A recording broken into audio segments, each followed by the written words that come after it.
Queridos, vamos pegar nossas Bíblias neste momento, vamos abrir no livro de Atos dos Apóstolos, capítulo 26, vamos ler a partir do versículo 16, e também quero ler com os irmãos um outro versículo que está em João Evangelho, capítulo 3. Vamos ler primeiro Atos, e então leremos João capítulo 3, versículo 5, ok? Aqui em Atos diz assim, olha: mas levanta-te e firma-te sobre teus pés, porque por isto te apareci, para te constituir ministro e testemunha, tanto das coisas em que me viste, como daquelas para as quais te aparecerei ainda, livrando-te do povo e dos gentios, para os quais eu te envio, para lhes abrires os olhos e os converteres das trevas para a luz, e da potestade de Satanás para Deus, a fim de que recebam eles remissão de pecados e herança entre os que são santificados pela fé em mim. Amém? Agora, abra rapidamente em João Evangelho, capítulo 3. Capítulo 3, versículo 3. O texto diz assim, é Jesus respondendo para Nicodemos. A isto respondeu Jesus: em verdade te digo, que se alguém não nascer de novo, não pode ver o reino de Deus. Queridos, eu escolhi esses dois textos para nós iniciarmos nossa meditação essa noite, porque ambos os versículos, ambos os textos, eles falam sobre os olhos. Ele fala sobre a necessidade que o homem tem de enxergar. Ou ambos os textos partem do pressuposto de que o homem é cego e de que o homem precisa de cura dos olhos para que, sendo curado, ele possa então efetivamente ser salvo. O problema da cegueira é um tema bíblico. A Escritura sempre vai colocar esse tema como sendo o ponto de partida da pregação do Evangelho. Ou seja, quando a Escritura fala sobre cegueira, e nós vamos verificar hoje que nos Evangelhos, no ministério de Cristo, Jesus curou vários cegos, mas nós temos uma tendência geralmente de olhar para esses cegos dos Evangelhos simplesmente pela cura que cada um deles, enquanto indivíduo, receberam. Olhamos para o cego de nascença, olhamos para o cego Bartimeu, olhamos para aquele outro cego que teve 2 toques nos olhos, ou seja, ele teve uma cura em 2 tempos, em que ele via os homens, a primeira vez cego, depois ele via os homens como árvores, e depois ele viu nitidamente. Mas muitos costumam olhar para esses personagens bíblicos, ou esses curados do Evangelho, apenas como pessoas isoladas, e não percebem que cada um deles estão ali para falar acerca de um problema de todos os homens. Ou seja, quando o Evangelho é anunciado, nós vimos nos textos de Atos, Jesus fala assim, olha, falando para Saulo de Tarso, Saulo, levanta-te, quando ele estava prostrado no caminho de Damasco, levanta-te porque eu apareci para você, para te constituir testemunha das coisas que você está vendo, do Cristo ressurreto, assim como de outras coisas para as quais eu ainda lhe aparecerei. Eis que eu te envio, diz Jesus, para abrir os olhos dos cegos. Quando você lê a história de Saulo de Tarso, mesmo de Paulo, o apóstolo, você não encontra nenhum momento em que ele tenha realizado pelo menos uma cura de olhos de cegos, no sentido literal. Paulo fez alguns milagres, mas nenhum deles, pelo menos a Bíblia não registra, em que ele tivesse curado um cego. Mas Jesus disse, eu te envio para abrires os olhos dos cegos, e para convertê-los da potestade das trevas para a luz. Ou seja, a cegueira ela se coloca ali como um problema de ordem espiritual. Ou seja, talvez você diga assim, não pastor, mas eu não sou cego. Mas não é da cegueira física que nós estamos falando. Estamos falando de uma cegueira espiritual. E a cegueira espiritual é a causa de toda a degradação humana. Todo o problema do pecado e suas consequências reside no fato de que os homens, eles são cegos. E porque são cegos, eles são facilmente enganados por toda sorte de erros, toda sorte de sofismas, por toda sorte de mentiras. Até mesmo em nome de Deus se fala muita mentira, e os homens então, se alimentando das coisas mentirosas, dos sofismas malignos, porque é cego, ele vai então se constituindo do mal. E por isso, quando olhamos para a humanidade, vemos como que a humanidade está assolada, a humanidade está destruída. Mesmo no âmbito da fé, quando fala de religião, nós vemos muita cegueira espiritual, sobretudo daqueles que, pensando ver, não veem, né? Há um pequeno trechinho que eu vou ler daqui a pouco com os irmãos. Então é importante que nós entendamos um pouco acerca da causa dos nossos pecados, da causa da condição da humanidade, para que possamos rogar ao Senhor para que Ele nos abra os olhos, ou para que possamos fazer como diz Jesus Cristo em Apocalipse capítulo 3, ele diz: peço que de mim compres ouro refinado pelo fogo, vestes brancas para te vestires e colírio para ungires os teus olhos, a fim de que vejas. Então é preciso que nós meditemos acerca de tema tão importante. E para tanto, eu quero apresentar aqui brevemente alguns casos nos evangelhos em que Jesus se depara com um homem cego. Esse é um ponto crucial. Quando Cristo cura um cego, lá no evangelho, há 2000 anos Cristo esteve na terra, e ele então se deparou com pessoas de várias doenças, né? Pessoas diversas, com doenças diversas. Então ele curou alguns homens que eram cegos. E em cada situação, em cada momento de cura de uma cegueira, houve um procedimento diferente.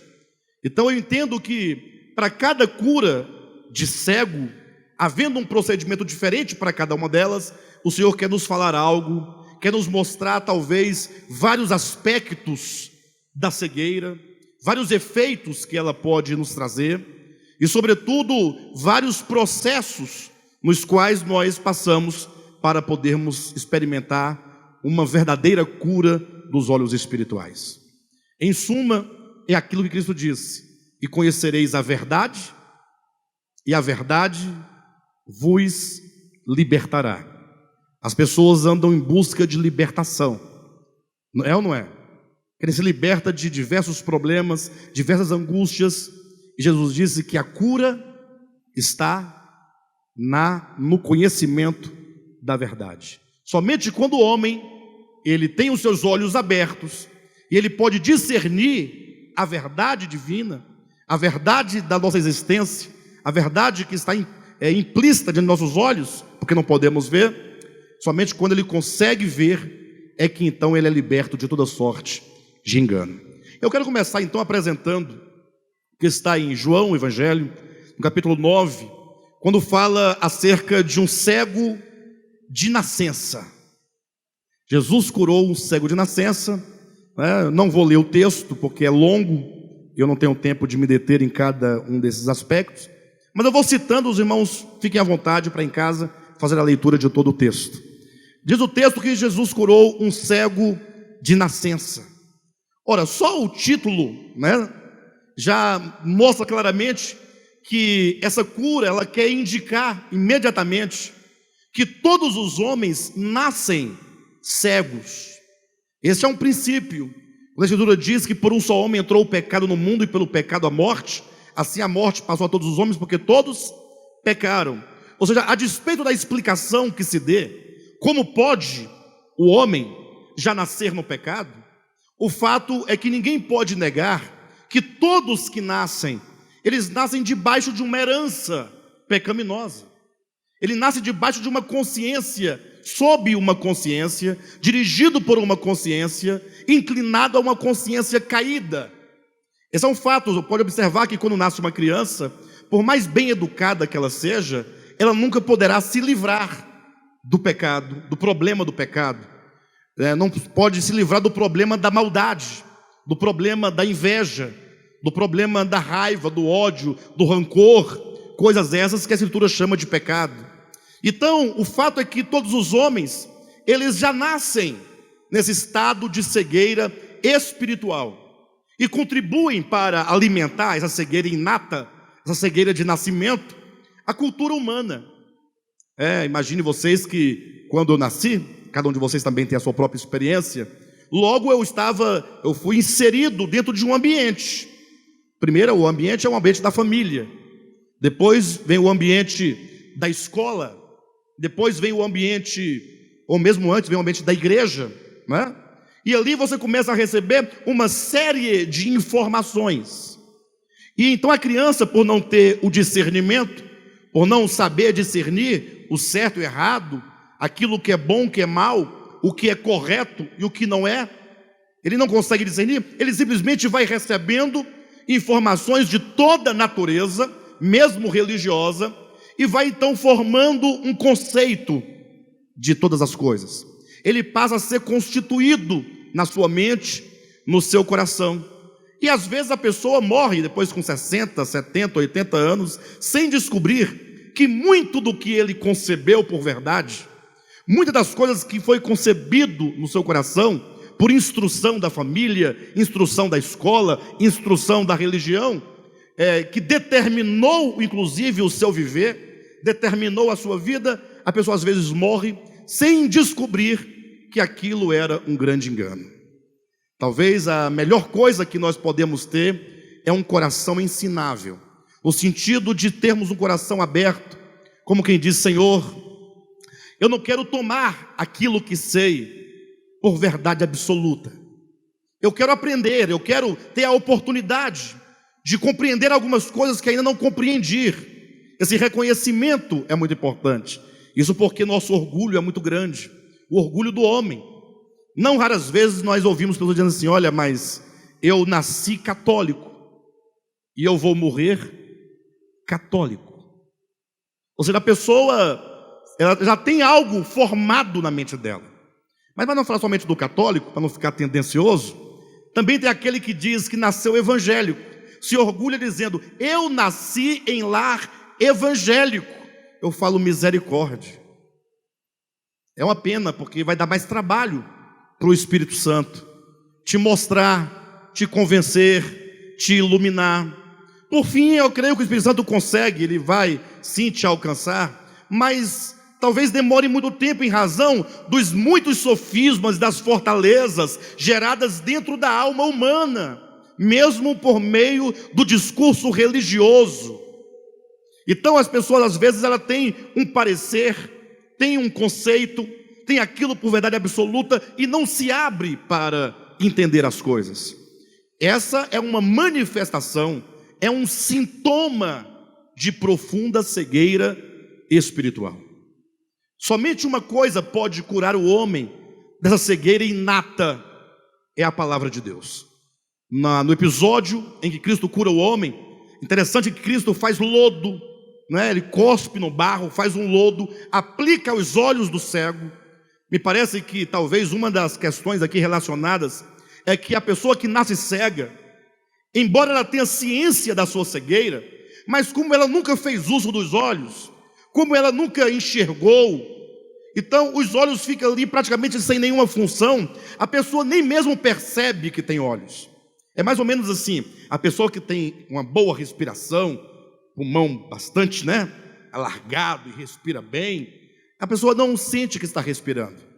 Ela não acorda de manhã e fala assim: eita, estou respirando. Não, é tão natural que somente quando lá na frente surge um pequeno problema e a pessoa começa a buscar o ar e vê que tem muito ar aqui, mas ela não consegue respirar, ela vai se dar conta de que ela respira. Então tudo aquilo que é muito habitual acaba caindo no esquecimento. E Cristo então aplica o lodo nos olhos daquele homem, como que tentando despertar nele não somente esse saber, mas para que ele sentisse os seus olhos, e sentindo os seus olhos ouvisse a voz de Cristo que disse: vai e lava-te no tanque de Siloé. Muitas vezes nós precisamos de que alguém jogue areia nos nossos olhos. Talvez seja aquela palavra que te gera estranhamento. Sabe quando você ouve algo e fala assim: mas que coisa estranha, essa palavra é muito estranha. Hoje mesmo a gente conversando, eu estava com a irmã Silvia, minha irmã, e ela dizia assim: por que as pessoas elas rejeitam tanto. Às vezes é uma coisa tão óbvia, uma coisa tão clara, uma coisa tão simples. As pessoas, ao ouvirem, ela prefere se afastar a investigar, prefere se afastar a gastar tempo, lendo, pesquisando, procurando compreender. Então, não raras vezes, nós nos damos conta de que nós estamos tomados de uma profunda cegueira inata. Quando Cristo diz, vai ao tanque de Siloé, Siloé quer dizer enviado. Isso remete que existe águas de enviado, no sentido de águas apostólicas. A palavra apóstolo também quer dizer enviado. Ou seja, é a palavra apostólica, é o evangelho pregado pelos apóstolos, é o evangelho de Cristo anunciado pelos apóstolos, daqueles que são enviados ao mundo inteiro para falar a palavra do evangelho, a palavra da cruz, a palavra da reconciliação. Então, é nessas palavras apostólicas que nós temos a cura dos olhos, que nós lavamos os nossos olhos e passamos a enxergar. Eu sei que nós vivemos num tempo de grande confusão religiosa. O cristianismo não é um segmento uno, ele é todo fragmentado. Existem centenas e centenas de visões acerca do evangelho, acerca da escritura, acerca da verdade. Cabe então a nós, nessa Babilônia, nessa confusão, em que se tem tantas linhas, é a linha calvinista, é a linha arminiana, é a linha preterista, é a linha quem mais, pastor Josué? Futurista, e é tanta linha de tanta coisa, e a pessoa fica ali confusa. Então é hora de nós pararmos de ouvir tantas linhas e começarmos a ler a escritura com um olhar simples, buscando em Deus a cura dos nossos olhos. Por isso que Paulo, ele afirma em Efésios capítulo 5, dizendo que nós somos santificados por meio do jato da água da palavra. É a palavra, portanto, que nos lava. Quando a palavra é pregada, se pregada de maneira autêntica, se pregada por alguém que fala a palavra no Espírito, se pregada a palavra do Evangelho e não dos muitos evangelhos humanos, mas quando a palavra ela é ministrada, quando ela encontra um solo, um coração, uma terra boa, imagine que aquela palavra é como água que vai sendo jogada nos olhos e a pessoa então começa a ver algo. Ela começa a perceber o que outrora ela não podia ver. É quando a pessoa vai ficando assim, despertada para buscar a Deus. Ela é despertada para conhecer a Deus. Ela é despertada para buscar em Cristo a sua salvação. Ela é despertada pela palavra para viver a verdade. Ela começa a perceber que a vida que ela levava, que os caminhos pelos quais ela estava sendo conduzida, era caminho de morte. Então a cura desse cego de nascença fala dessa obra de regeneração, dessa obra de salvação inicial. Ou seja, todos os homens nascem cegos, uma cegueira inata, e é preciso, portanto, que o evangelho, pelo menos na forma como nós conhecemos, é assim que eu estou dizendo, esse evangelho chegue até as pessoas, para que as pessoas, ao ouvirem o evangelho, elas possam, como aquele cego do capítulo 9 de João, lavarem seus olhos nessas águas, nessas palavras, para que seu discernimento se abra, para que ela enxergue a verdade, para que ela veja Jesus, para que ela compreenda a cruz de Cristo, para que ela compreenda o problema do pecado, para que, tendo essa luz, então ela agora possa caminhar na verdade. Quantos aqui já provaram desta cura? Que maravilha! Todos os que creem no Evangelho, que tiveram uma iniciação autêntica no Evangelho, certamente têm a experiência de cura do capítulo 9 de João, a cura do cego de nascença. O problema é que às vezes a pessoa ela tem os olhos curados, ela enxerga, mas eventualmente ela pode voltar à sua cegueira. Ela pode voltar à sua cegueira. Isso nós vamos encontrar no Evangelho de Marcos, capítulo 10, a partir do versículo 46, quando fala da cura do cego Bartimeu. Quem já ouviu falar do cego Bartimeu? O texto é claro que quando perguntam a ele, Jesus pergunta: o que queres que eu te faça? Ele responde: que eu torne a ver. Se existe o cego de nascença, aquele que nasce nas trevas do pecado, por isso não pode enxergar e foi curado pela água da palavra de Deus, também existe o Bartimeu, aquele que um dia enxergava, aquele que um dia podia ver, mas que por alguma razão que o texto não nos fala, ele acabou ficando cego. Por isso é preciso que ele torne a ver, que ele volte a ver. Eu sei que se tiver um teólogo aqui dentro vai perguntar: pastor, mas como é que é esse negócio? Quer dizer que uma vez enxergando pelo evangelho é possível voltar a ficar cego? Traduzindo para uma linguagem mais teológica, não é uma vez salvo para sempre salvo? Pode ter essa volta, esse recuo, esse retrocesso? Não estamos discutindo questões de salvação, eu me refiro à questão de visão. Se você um dia enxergou pelo poder da palavra, saiba que é possível sim que você perca a sua visão espiritual. Porque acontece que as coisas deste mundo são muito fortes. O apóstolo Paulo nos advertiu dizendo assim, olha, e ele fala à igreja. Então observe que não está dizendo Paulo aos incrédulos, não está dizendo àqueles que não receberam o evangelho, ele fala à igreja, né? E ele fala assim, portanto, não vos conformeis a este século. Eu pergunto, por que ele está dizendo isso para a igreja? Eu perguntaria, Paulo, mas uma vez salvo, não é para sempre salvo?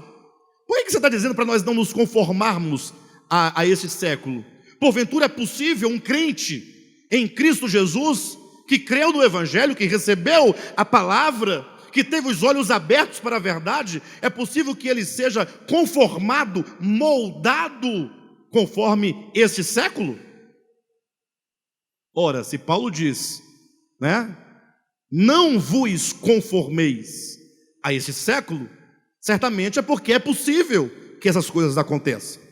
Então, certamente o cego Bartimeu era alguém que via, porque se você partir do pressuposto que o cego de nascença representa toda a humanidade que nasceu com uma cegueira inata, nasceu em pecado, em cegueira.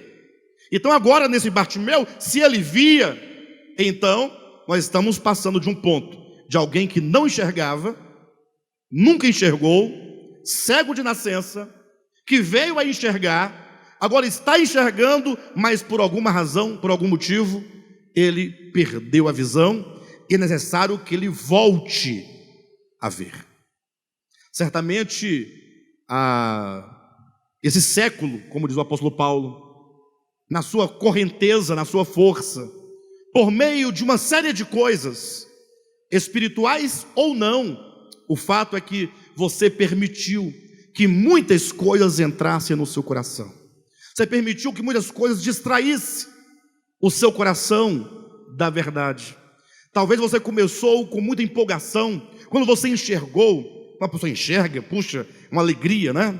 Eu tive várias experiências de cura dos olhos. Eu me recordo que quando eu comecei a enxergar alguma coisa, né, quando eu comecei a me entender por gente, e eu comecei a compreender as escrituras, puxa, mas como eu fiquei alegre, eu mergulhei profundamente atrás de entender todo aquele processo. Fiquei uns 7 anos ali, né, lendo, falando, pregando, me tornei um pregador da palavra de Deus. Mas um dia, depois de 7 anos pregando, tive uma nova experiência de cura. Meus olhos começaram a perceber coisas mais profundas, mais amplas, e mesmo algumas coisas espirituais e religiosas, eu percebi que não estavam corretas. Como eu me alegrei quando eu entendi, irmãos, a graça do nosso Senhor Jesus, a graça, misericórdia. Eu andava, gente, a época era a época do Walkman. Quem lembra do Walkman? Pendurado aqui do lado, amarelo, com, né, o fonezinho no ouvido. Eu andava o dia inteiro ouvindo uma música feia, assim, é uma música bonita, né? Linda, lógico, mas uma música que não tinha nenhuma riqueza, né, em termos musicais. Não, a melodia é muito ruim, tudo era muito ruim, mas a letra dizia muito, muito, muito. Tanto é que eu nem sei cantar. Se fosse reproduzir, eu não conseguiria reproduzir, porque é muito ruim de cantar. Mas falava da graça, como o Senhor tinha nos libertado, tinha nos salvo, tal. E eu andava quase chorando na rua, o dia inteiro ouvindo aquela canção. Foi um momento áureo na minha vida. Mas logo me veio outro momento, outro despertamento. Ou seja, a minha experiência foi marcada por vários despertamentos. E mesmo neste ministério já, nós estamos aqui há 19 anos, vamos para 20 anos de idade esse ministério, nós tivemos aqui momentos em que nossa visão foi se abrindo, foi se alargando. Nós começamos a ver coisas que não podíamos ver até então. Sim, mas talvez você tenha experimentado essa alegria. É um gozo, é maravilhoso quando a pessoa enxerga. Mas talvez você tenha permitido que algumas coisas te cegassem os olhos espirituais. O fato é que para você mensurar isso, basta você relembrar o seu passado. Mais ou menos quando Cristo diz lá em Apocalipse capítulo 2, ele diz: lembra-te, pois, de onde caíste e arrepende-te. Lembra-te, pois, assim, volta, traz a sua mente, faz as reflexões de quando você percebeu como você era alegre, como você era vivo, como você era orgânico, como você amava estar com os irmãos, amava estar na palavra, amava a comunhão, amava os hinos, você era animado, você era alegre, você tinha uma força interior que te movia. Mas de repente isso vai se perdendo, e nós vamos encontrando outras coisas para preencher o nosso interior. Vamos encontrando outros motivos para sorrir.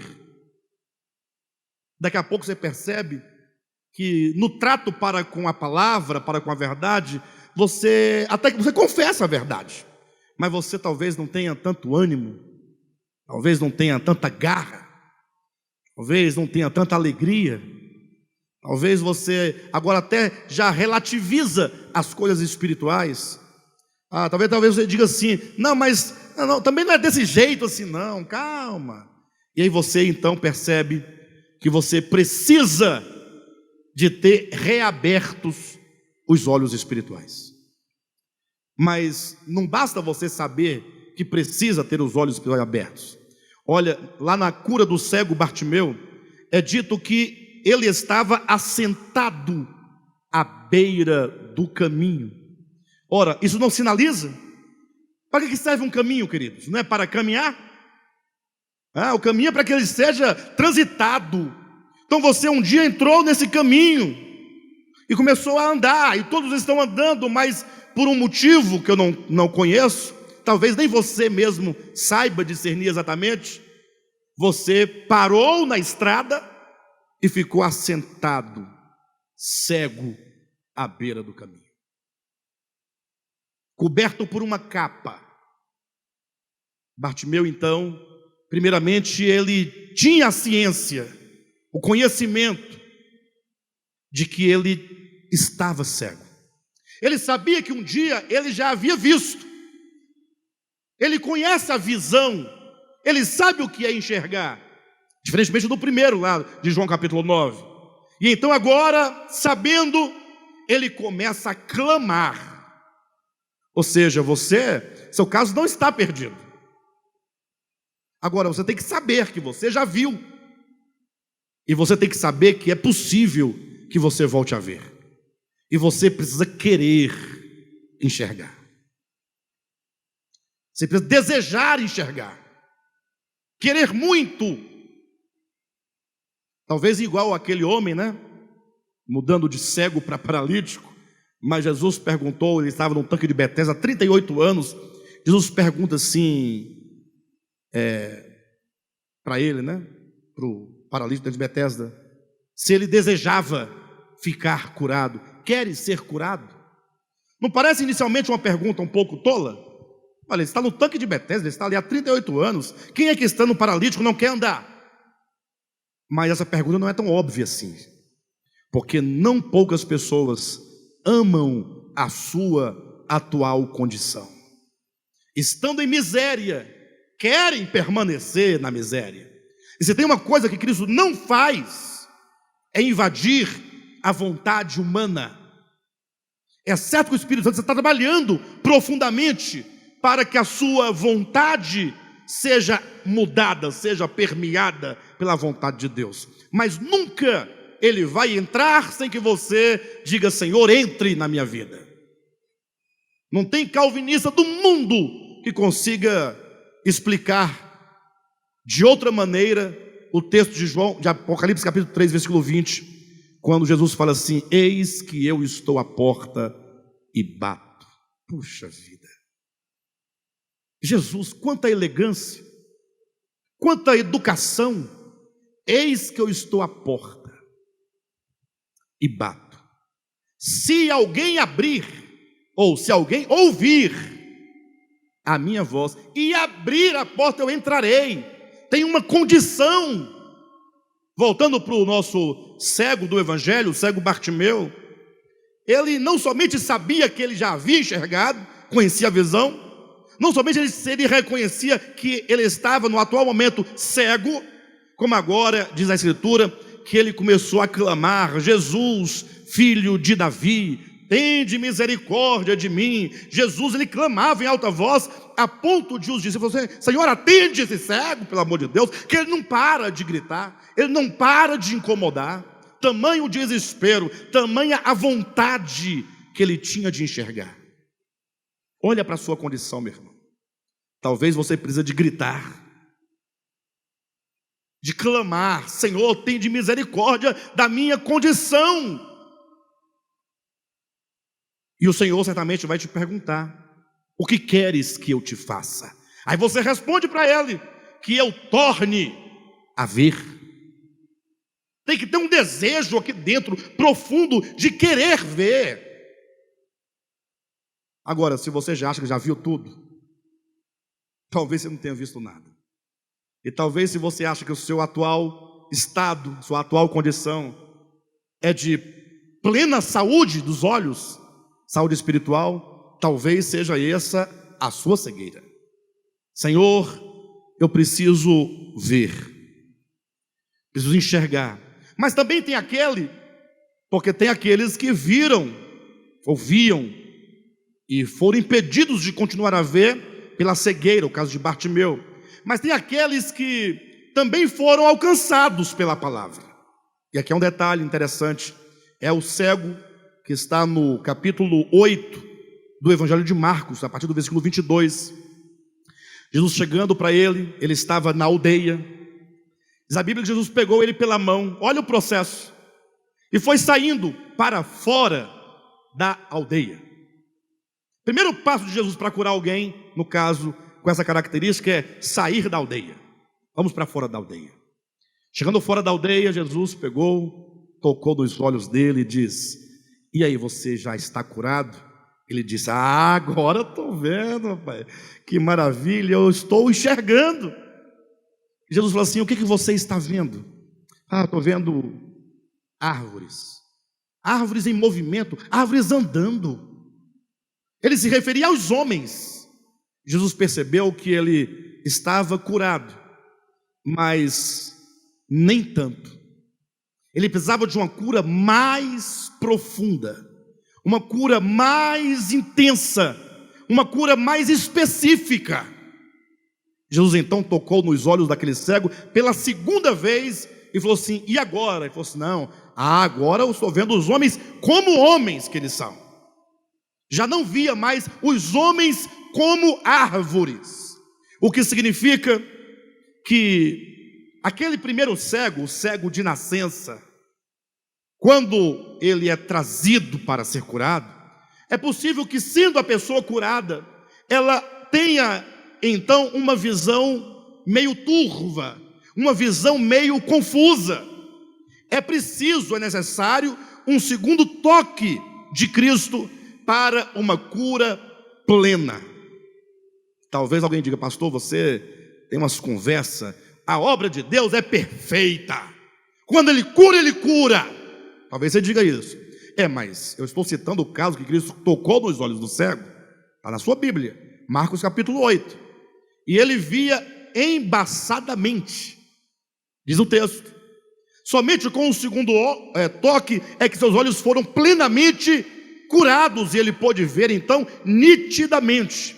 Mas se você quer um texto para fundamentar, eu te convido a abrir a escritura comigo no livro de Efésios, capítulo 1.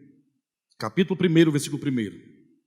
Paulo, apóstolo de Cristo Jesus, por vontade de Deus, aos incrédulos que vivem em Éfeso e infiéis em Cristo Jesus.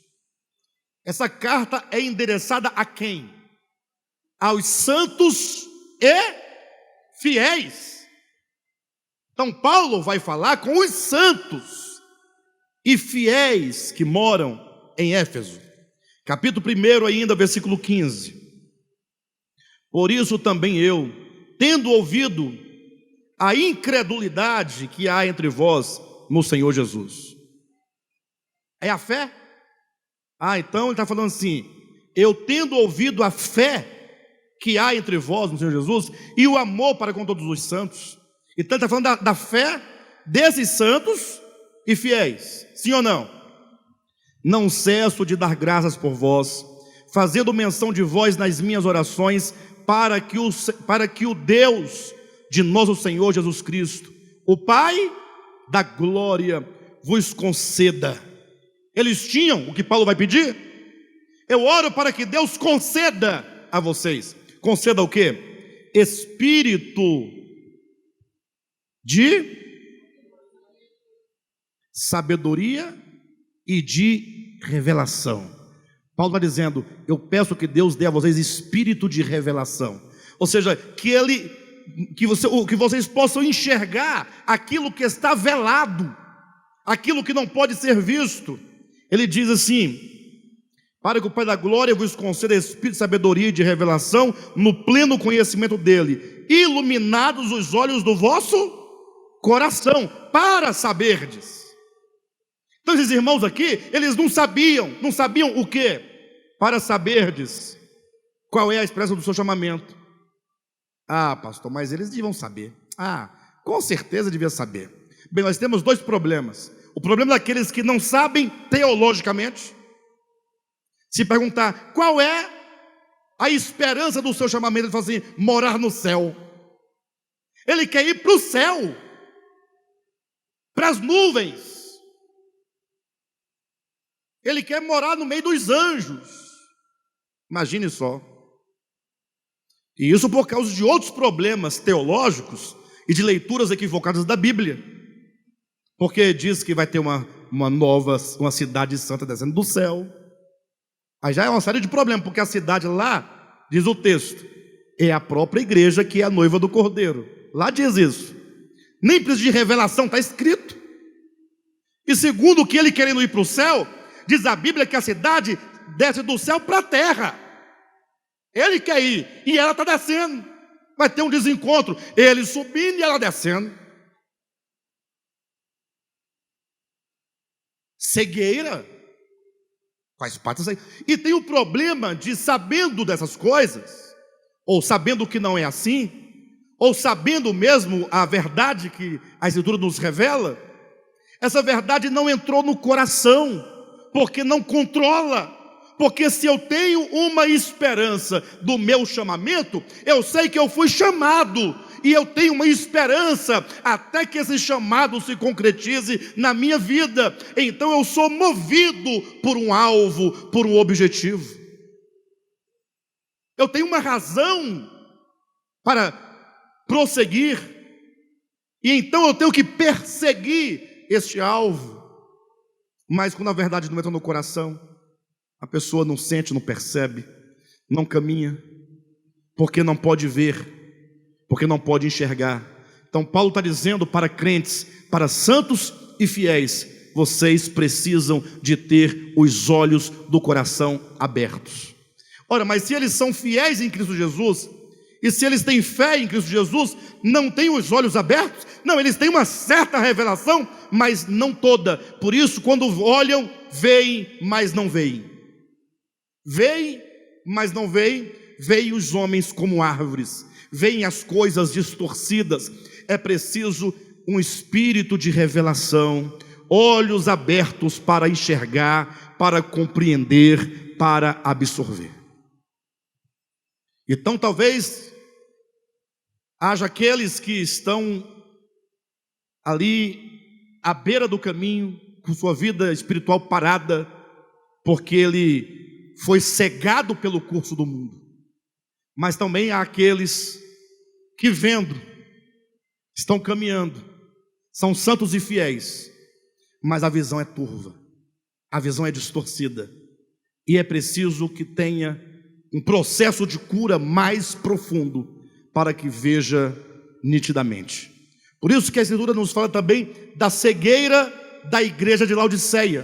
Apocalipse capítulo 3, você vai encontrar ali que havia 7 igrejas, são igrejas proféticas, sendo que a primeira, Éfeso, representa a igreja do primeiro século, mas Laodiceia, a última igreja, representa a igreja dos nossos dias. Mas não é a Assembleia Batista Presbiteriana, não. A igreja são as pessoas cristãs deste tempo, que estariam tomadas e absorvidas de um espírito de mornidão tão grande, a ponto de Cristo falar assim: olha, vocês acham que vocês são pessoas bastadas, são ricas, que têm de tudo, ou seja, vocês estão satisfeitos com vocês mesmos.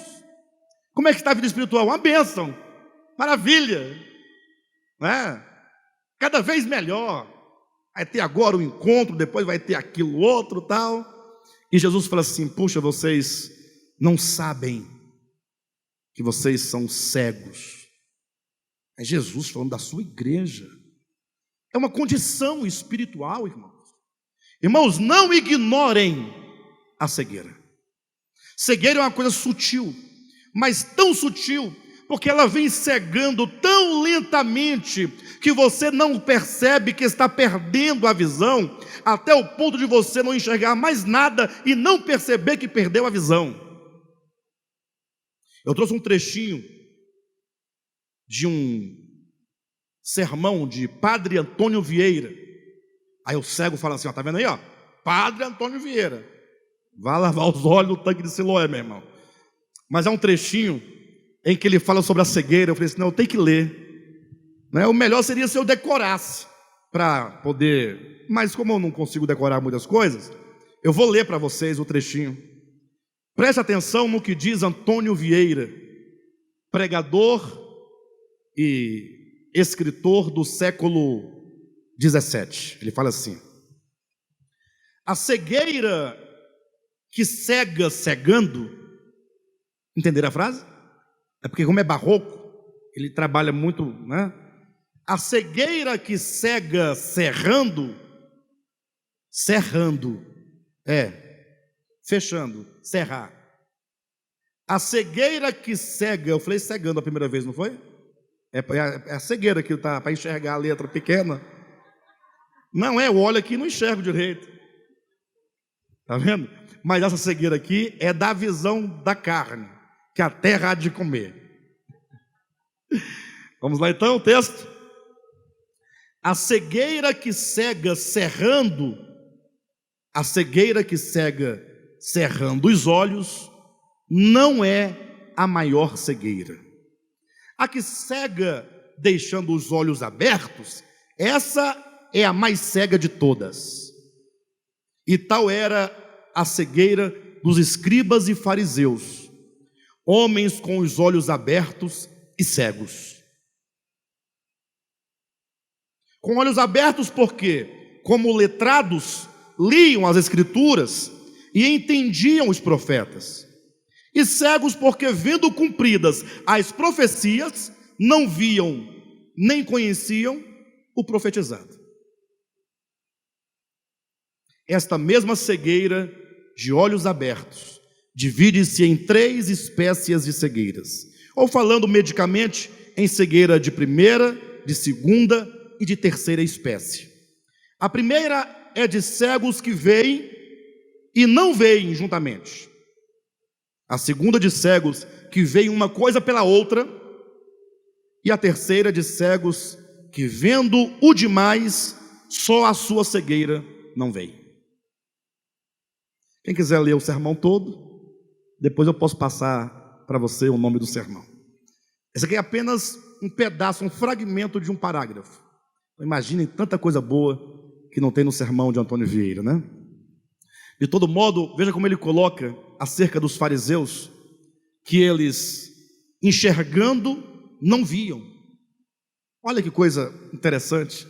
Temos que estar atentos a isso, porque eventualmente você pode pensar, eu vejo, e você está cego, como os fariseus e os escribas. Porque compreendendo o texto, você pode não enxergar as coisas espirituais. Uma coisa é o conhecimento da letra, outra coisa é a experiência espiritual dos fatos espirituais. Ou seja, você pode ter o conhecimento da letra e não enxergar as realidades espirituais. Por exemplo, hoje nós partimos o pão. Toda vez que parte o pão, eu fico pensando, irmãos. Eu escrevi um texto sobre o partir do pão. Não sei quantos tiveram acesso. Quem quiser pode me procurar, que eu envio para o seu WhatsApp depois. E nesse texto eu justifico, dizendo que nós jamais podemos deixar de partir o pão do modo como fazemos, porque há um mandamento explícito de Jesus Cristo e dos apóstolos, e eu não sou maior do que eles para anular. Perfeito? Mas eu me incomodo, não poucas vezes, com o partir do pão, quando eu fico pensando, será que todos aqui têm a compreensão e a realidade espiritual do significado dessas coisas? Ou será que uns comem pão porque deram um pedacinho de pão, outros comem achando que estão comendo o corpo de Jesus? Hoje mesmo eu fiquei pensando, quando era criança eu ia para a igreja, não vou falar o nome para não criar nenhuma animosidade, mas a igreja, quando eu congregava, eu era pequeno. Nesse dia, era o dia que mais tinha gente na nave, né, no salão de reunião. As irmãs iam todas de branco. Eu não entendo, eu não entendi o porquê elas iam de branco. Será porque é dia de santidade, alguma coisa? Irmãos, quando elas iam comendo, geralmente as mulheres, os homens também, mas as mulheres têm voz fina e aguda, e elas gritam, né? Aí fica gravado na memória. Elas começavam a falar em línguas, e tanto quando comia aquele pãozinho. Mas por que será aquilo? O que está movendo? O que está acontecendo? Qual é a razão? A circunstância porque estão assim tão histéricas, tão... depois eu entendi que eles têm uma concepção de algo tão divino, que aquele pão... Não, irmão, aquele pão é pão. Mas da padaria? Era de onde? Achava que fosse do céu? Ou você acha que depois que o pastor orou, virou o corpo de Cristo, igual a igreja católica romana, que crê no mistério da transubstanciação? Não, é pão, continua sendo pão. E tem mais, vou te falar mais. Você vai comer esse pãozinho e ele vai virar um cocôzinho. Não vai não, pastor Josué? Não é desprezo pelo pão. Até porque se tivesse desprezo pelo pão, ele não teria também nada, porque é apenas um pãozinho. O fato é o que ele representa. Porque se o sentido espiritual não estiver no seu coração, você pode comer um pão inteiro, uma bisnaga inteira. Não vai alterar nada. E tem mais, se fosse para comer pão, que colocasse presunto, queijo, um ovinho frito, né, Rosirene?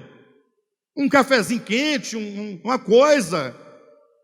Um pãozinho velho, seco. Estava até sequinho hoje, não estava? Durinho. O seu estava massinho? O meu estava durinho. Bem, de todo modo, eu quero dizer, gente, tem que haver uma realidade espiritual. A unidade do corpo de Cristo. Isso só olhos abertos podem ver. Quando você pega um pedacinho daquele pão e você come, numa primeira instância, e a Vera também come, e o Cadmo também come, e o Josué também come, e o JB também come, o Aldair também come. Sabe o que nós estamos dizendo com aquele gesto? Naquele momento que o irmão fala assim: todos podem comer. É assim que fala? Como é que é? Comamos todos. Não é todos não, é comamos todos. Aí, esse gesto está dizendo: olha, Vera, você comeu do mesmo pão que eu comi. Sabe o que significa? Que sentar a uma mesa e comer do mesmo pão é unidade. Nós somos um só. Não tem barreira, não tem separação, não tem inimizade, não tem desavença, não tem desamor. Nós somos um em Cristo. Você é parte da minha família, eu sou parte da sua família. Vamos caminhar juntos, ajudar um ao outro. É isso que quer dizer. É comer do mesmo pão. Aí Paulo vai dizer: porque todos vós, sendo muitos, sois unicamente um só pão. Puxa vida, imagine só, você era um grão de trigo, eu também era um grão de trigo, cada um grão, mas esse grão não pode continuar a ser grão, ele tem que ser moído, porque quando moe os grãos, eles são quebrados. Então, o princípio aí da unidade: ser quebrado. Se não for quebrado, você vai ficar da sua resistência, e depois você vai virar um pó bem fininho. E quando todos aqueles grãos forem moídos, não tem mais o grão A e o grão B. Quem consegue encontrar um grão dentro de uma farinha? A não ser que alguém jogou ele. Então esse grão não passou pelo processo que todos aqueles grãos passaram. Mas não é possível você pegar da farinha e sair recolhendo os pedacinhos e remontando um grão. Não é possível. Paulo diz: nós, embora muitos, somos unicamente um só pão. Grande mistério do Evangelho, a palavra da reconciliação. Nós temos que ser reconciliados, mas tem que ter olhos espirituais para contemplar. Isso para falar de um simples partir do pão. Temos que falar do batismo em água, temos que falar do casamento, temos que falar do anticristo, temos que falar do Cristo, temos que falar do arrebatamento, da segunda vinda de Cristo, do reino milenar. Que cegueira é essa? Os crentes tudinho. Jesus vai voltar. Cegueira, pastor? Calma, estou contando o caso. Calma. E o que tem? Não, ele falou que pode vir em qualquer momento. Sim, mas e aí? Aí ele vai me arrebatar, vai me tirar da terra, e eu vou subindo. Você vai para onde, minha irmã? Para onde você vai? Pastor, para o céu. Jesus vai me levar para o céu. Você fala: minha filha, você é o sal do mundo, é a sal da terra, é a luz do mundo. É aqui que você tem que brilhar, é aqui que você tem que salgar, e é aqui que você vai reinar. Pastor, mas e o céu? Esse é um problema teológico. Todo mundo quer ir para o céu, fugindo da terra, fugindo das dívidas, dos cobradores das dívidas. Problema do vizinho, correndo do vizinho, da esposa, do irmão, do cunhado. Casa Bahia. Queridos, pastor, mas Jesus vai voltar? Lógico que vai. Se tem alguma promessa mais verdadeira, é a segunda vinda de Cristo, porque Ele foi quem disse. Ele vai voltar. Tenha no seu coração. Agora você tem que entender como essas coisas ocorrerão. Não pense você que você vai para o céu ficar lá bonitinho, que não vai ser assim não. né? Você pode até ir lá, dar uma voltinha, sei lá como é que vai ser, mas o fato é que se você não viver aqui na terra o céu, se você não reinar em vida agora, não vai ser lá que você vai reinar. Se você não for arrebatado agora, ter a sua vida arrebatada, elevada nas alturas, não vai ser naquele dia que você vai subir para algum astro, para algum planeta, para algum lugar. Entende o que eu estou dizendo? Cuidado, porque a cegueira às vezes impede de a pessoa compreender o que eu estou dizendo. Talvez interpretar, a pessoa está negando. Não estou negando nada. Jesus vai voltar, só que você tem que enxergar isso, tem que perceber isso, para começar a viver essas coisas agora. Porque nada vai acontecer no futuro escatológico que você não experimente hoje. Bem, por todos os efeitos, nós temos que tomar muito cuidado com a cegueira, porque ela é muito sutil. O fato é que, de acordo com a Escritura, e aqui é um ponto que eu estou finalizando essa mensagem, eu vou ler com os irmãos 1 João capítulo 3, versículo 1. Há uma revelação muito forte. Eu vou tentar ler e vou tentar fazer os irmãos enxergarem. Talvez eu não consiga, minha linguagem é muito tosca, meu pensamento às vezes eu não consigo falar de maneira muito clara, mas vamos tentar. Capítulo 3, 1 João capítulo 3. A minha crítica era de que o pessoal, eles querem ir para o céu, simplesmente isso. E o pior é que sai dizendo para aí que eles vão subir e o outro vai ficar. Já imaginaram? Aí é bom, né? Aí eu costumo dizer, se essa turma que está dizendo que vai subir, se eles subirem mesmo do jeito que estão aqui, o céu vai virar um inferno. E aí a terra vai virar o céu, porque... Não, mas também não é assim, né, Jailson? Tem outra turma aqui embaixo também que é muito sem futuro, né? Mas olha na sua Bíblia aí, ó. Vede que grande amor nos tem concedido o Pai. Diga, Pai. O Pai. Olha que grande amor o Pai nos concedeu, a ponto de sermos chamados seus filhos. Você é filho. Diga, eu sou filho. E de fato, não é somente chamado, não, e de fato, somos filhos de Deus. Por essa razão, o mundo não nos conhece, porquanto não o conheceu a Ele mesmo. Amados, agora somos filhos de Deus, e ainda não se manifestou o que haveremos de ser. Então aqui está a explicação de uma esperança. Amados, nós somos filhos de Deus. Fale para o seu irmão, você é filho de Deus. Você é filho de Deus. Paola, você é filha de Deus, minha irmã. Pode glorificar. Maraísa também. Fique alegre também, viu? Né, irmã Edna? Pode sorrir. Amados, agora somos filhos de Deus e ainda não se manifestou o que haveremos de ser. Irmãos, se nós somos filhos hoje, agora o que nos aguarda, hein? Ainda não manifestou o que haveremos de ser. Você vai querer ser o que você deve ser?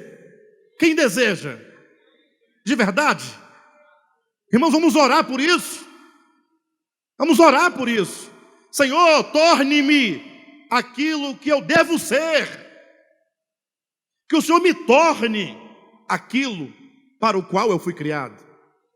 Mas isso não vai acontecer de uma forma religiosa. Não é uma teoria. Jesus vai vir e vai me levar para o céu. Não, olha o que diz o texto. Amados, agora somos filhos de Deus e ainda não se manifestou o que haveremos de ser. Sabemos que quando Ele se manifestar, seremos semelhantes a Ele. Então, nós temos aqui a esperança. Qual é a esperança?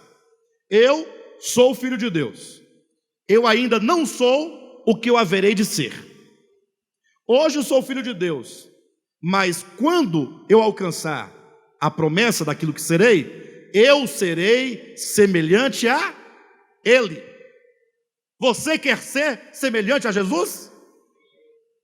Mas não é os cabelos brancos, barba, olhos azuis, igual, não é isso não. E também não é igual aquele outro que pintaram também, porque teve uns cientistas aí que conseguiram reproduzir o rosto de Jesus. Vocês viram lá? Vocês são os extremos. Aqui está falando das virtudes, do coração, da alma, do amor, da bondade, da misericórdia e tudo mais. Você quer ser semelhante a Jesus? Mas saiba, isso não vai acontecer enquanto Ele não se manifestar. Aí o crente fala, manifesta Jesus. Como é manifesta? Se é de lá para cá, não é manifestação, é vinda. Na sua Bíblia, inclusive, tem uma palavra, vinda, não tem? A vinda de Cristo não tem na sua Bíblia? Saiba que no grego a palavra vinda não existe. Existe a palavra parousia, quer dizer presença. Muda alguma coisa, pastor Josué? Na sua Bíblia, a vinda do Filho do Homem, a parousia. Parousia é presença. Presença indica, Ele está aqui. Ele está dentro de você. Só que um dia, e é necessário, Ele tem que se manifestar, porque só se manifesta quem já está presente. Quem não está presente, não tem como se manifestar. Alguém que não está aqui na nossa reunião, está em casa agora. Tem como se manifestar? Manifesta agora aí. Tem como se manifestar? Manifesta, não é demônio não, irmãos. A pessoa se manifestar. Pois não, estou aqui. Querem ver uma coisa? Olha que coisa bacana. Querem ver uma coisa? Irmã Vera, por gentileza, se manifeste. Aí. Fala alguma coisa agora. Na hora que não tem que falar, ela grita. Agora que ela tem que se manifestar, ela fica tímida, vermelha e sem voz. Ela fala assim, fala o quê? Manifesta-te-me.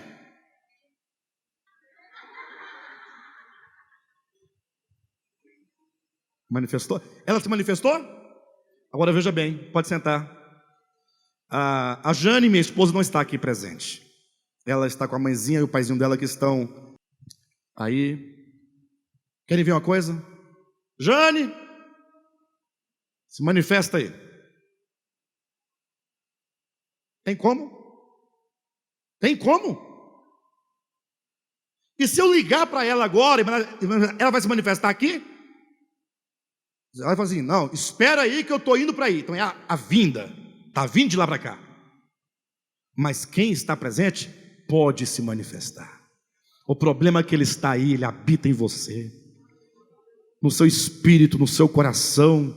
Ele é a sua essência mais íntima, mas Ele precisa se manifestar.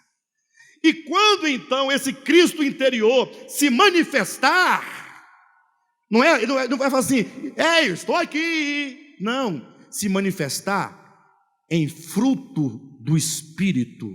A manifestação é em você, já não sou eu quem vive, Cristo é quem vive em mim. Portanto, quando eu estou vivendo, é Ele quem está vivendo, porque quando eu falo, quando eu ando, quando eu toco, todas as coisas que eu faço, é Ele se expressando, Ele está se manifestando. Por isso que é dito, quando Ele se manifestar, eu serei o quê? Semelhante a Ele, porque é Ele em mim e eu nele.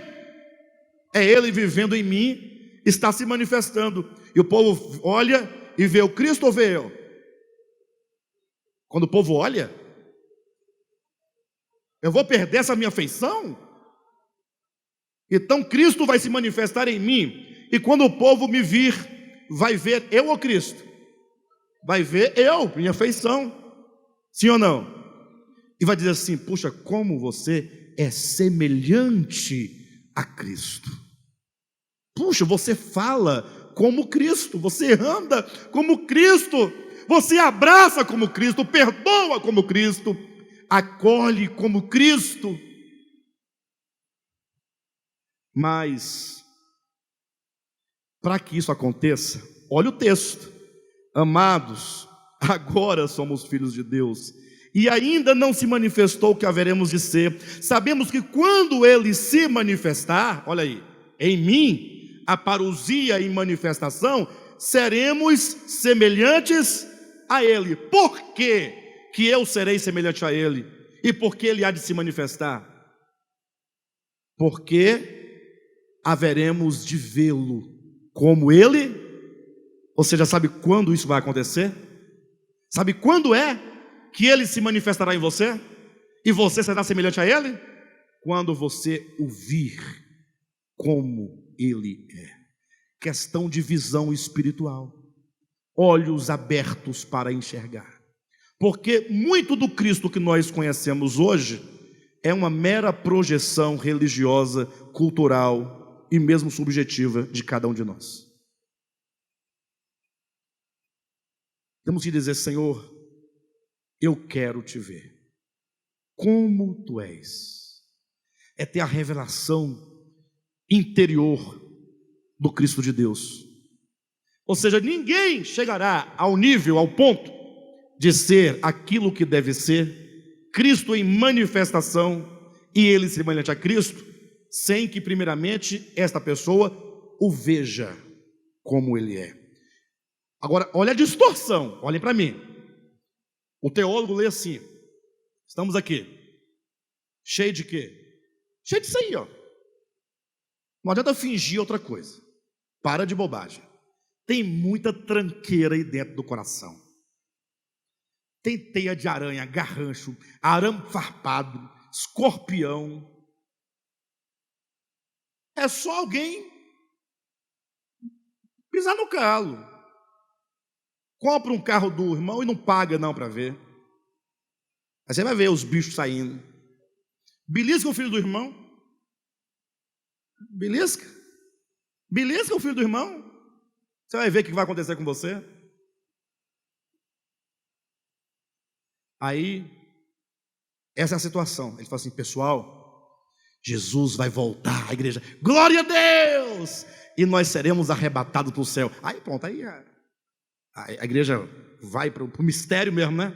Aí é mistério. Entra no mistério mesmo de fogo. Mas como é que vai ser isso, pastor? Ele vai: não, está aqui na Bíblia, ó. Quando ele se manifestar, ou seja, quando ele aparecer lá no céu, na nuvem, que a nuvem vai abrir, ei, aqui ó, opa, que você olhar e ver com os olhos materiais, aí você se transforma no que ele é. Vocês veem sentido nisso? Sejam honestos. Se você vê sentido, fala: pastor, mas é porque as coisas de Deus são mistério. Ou é cegueira? Está aí todo esculhambado. Aí Jesus, ei, aí ele olha. Quando ele olha, ele acha que agora ele é como Jesus é. Isso não tem nada a ver com o evangelho. O evangelho é para ser vivido aqui. Bem, há um outro texto, Mateus capítulo 5, versículo 8. 5, versículo 8 diz assim: bem-aventurados os limpos de coração, porque verão a Deus. Olhos que veem a Deus são olhos de um coração purificado, coração puro. Tudo, portanto, que nós precisamos é de entender três coisas. Nascemos cegos. Temos um problema inato de cegueira. Pastor, eu já fui curado. Já me encontrei com Cristo. Então nós temos dois problemas a pensar. Talvez você tenha ficado cego novamente. Esteja sentado à beira do caminho e você precisa voltar a ver. Ou talvez você enxergue, mas talvez você esteja vendo os homens como árvores. Precisam de um segundo toque nos olhos. Tá bom, amados? Vamos orar a Deus para Deus nos curar. Leve isso a sério. Leve sua fé a sério. Leve esse ministério a sério. Congregue, não no sentido de que tem que ir, porque é isso. Não, não tem nada, ninguém tem que fazer nada. Você precisa de um processo libertador e de cura por meio da palavra. Façamos desse ministério essa busca e esse fim.